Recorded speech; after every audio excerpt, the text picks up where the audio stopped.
আসসালামু আলাইকুম। আশা করি আপনারা সবাই ভালো আছেন। আজকে আমরা আরেকটি নতুন ভিডিও নিয়ে পড়েছি সানাস কুকিং ইউটিউব চ্যানেলে। আপনারা তো সবসময় গরুর নলি দিয়েই নেহেরি রান্না করে খান। তো আজকে আমরা আপনাদেরকে মুরগির হাত, পা, ঘিলা এবং কলিজা দিয়ে নেহেরি রান্না করে দেখাবো। তো চলেন বেশি কথা না বলে আমরা রেসিপিতে চলে যাই।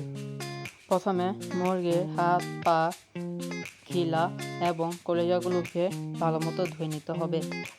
এরপর এগুলোকে ম্যারিনেট করার জন্য এর মধ্যে পরিমাণ মতো আদা বাটা, রসুন, দারচিনি, এলাচ, লবঙ্গ এবং স্বাদ মতো লবণ দিয়ে দিতে হবে। এরপর পরিমাণ মতো হলুদ, পরিমাণ মতো মরিচ, পরিমাণ মতো ধনিয়ার গুঁড়া, এরপর পরিমাণ মতো জিরা, এরপর পরিমাণ মতো গরম মশলা দিয়ে এরপর উপরে গাজর পরিমাণ মতো দিয়ে এগুলোকে ভালো মতো ম্যারিনেট করে নিতে হবে। ভালো মতো ম্যারিনেট করা হয়ে গেলে এর মধ্যে পরিমাণ মতো পানি দিয়ে দিতে হবে। এরপর যখন পানি দেওয়া হয়ে যাবে তখন এটিকে চুলায় বসিয়ে দিতে হবে। এরপর এর মধ্যে মুগ ডাল ধুয়ে রাখা দিয়ে দিতে হবে। এরপর এটিকে ঢাকনা দিয়ে কিছু সময়ের জন্য রেখে দিতে হবে। এরপর কিছু সময় পর ঢাকনা উঠিয়ে একটু নেড়ে চেড়ে আবার ঢাকনা দিয়ে রেখে দিতে হবে। এরপর যখন ভালো মতো বলক এসে পড়বে এর মধ্যে পরিমাণ মতো টমেটো দিয়ে একটু নেড়ে চেড়ে আবার রেখে দিতে হবে।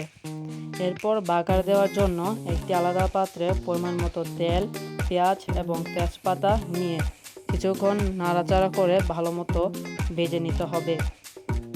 যখন দেখবেন ভালো মতো ভেজে নেওয়ার পর বাদামি রং হয়ে এসেছে তখন আপনারা সেই তৈরি করে রাখা নেহেরিতে দিয়ে এটিকে উপরে ধনিয়ার পাতা দিয়ে ভালো মতো নেড়ে চেড়ে নিতে হবে।